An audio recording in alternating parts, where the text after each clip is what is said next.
আসসালামু আলাইকুম। অষ্টম শ্রেণীর শিক্ষার্থীরা, আশা করি আপনারা সবাই ভালো আছেন। তো এখন আমি আপনার সাথে আলোচনা করব আপনাদের বার্ষিক পরীক্ষার বাংলাদেশ ও বিশ্ব পরিচয় কোশ্চেনটা নিয়ে। তো ভিডিও শুরু করার আগে আমি আপনাদের বইলা দিই, যাদের বার্ষিক পরীক্ষা মানে বাংলাদেশ ও বিশ্ব পরিচয় পরীক্ষাটা হয়েছে তারা কোশ্চেনটা দেখে একটা ধারণা নিতে পারবেন যে আপনাদের পরীক্ষার মধ্যে কি, কি আসছে এবং এখান থেকে কত পার্সেন্ট কমন হইছে। আর যাদের এখনো এক্সামটা হয়নি আপনারা ভিডিওটা দেখতেছেন, এটা থেকে আপনারা কোন, কোন টপিকগুলো ইম্পোর্টেন্ট, আপনাদের কোন, কোন টপিকগুলো ভালোভাবে পড়তে হবে সেই হিসেবে একটা পূর্ণাঙ্গ ধারণা পাবেন যাতে আপনাদের বার্ষিক পরীক্ষা খুব ভালো হয়।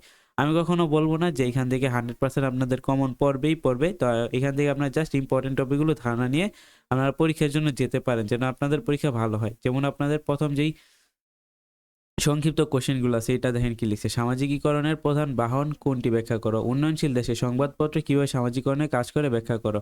মারমাদের নতুন বছরকে স্বাগত জানানোর পদ্ধতি সংক্ষেপে বর্ণনা করো। সিধু কানুর প্রতি সাঁওতালদের শ্রদ্ধার কারণ কি। কিশোর অপরাধ কি ব্যাখ্যা করো। অভাব কিভাবে কিশোর অপরাধকে প্রভাবিত করে ব্যাখ্যা করো। দেশের জনসংখ্যায় কিভাবে জনসম্পদে রূপান্তর করা যায়। বর্তমানে জনসংখ্যা বৃদ্ধির হার কিছুটা কমেছে কিভাবে ব্যাখ্যা করো। যুদ্ধ বিগ্রহ কী ধরনের ঘটনা ব্যাখ্যা করো। উপকূলীয় অঞ্চলে জলোচ্ছ্বাসের প্রভাব ব্যাখ্যা করো। কোন দুর্ঘটনাটি কম সময়ে অধিক ধ্বংসযজ্ঞ চালায় ব্যাখ্যা করো। বাংলাদেশের চা শিল্পের সংক্ষিপ্ত বর্ণনা দাও। বাংলাদেশের অর্থনীতিতে সাদা সোনার অবদান সংক্ষেপে করো। ইউনেস্কোর মূল কাজের একটি ক্ষেত্রে বর্ণনা করো। বাংলাদেশের খাদ্য সমস্যা সমাধানে এফএও কতটুকু ভূমিকা পালন করে ব্যাখ্যা করো। ঠিক আছে, তো এগুলো হচ্ছে আপনাদের সংক্ষিপ্ত প্রশ্ন। তো এগুলো আপনারা ভালোভাবে পড়বেন। তারপর আছে দেখেন এখানে একটা সৃজনশীল প্রশ্ন। তো সৃজনশীল প্রশ্নটা আপনারা দেখে নেন। তো সৃজনশীল প্রশ্নটা দেখে আপনারা ভালো একটা ধারণা নিতে পারবেন।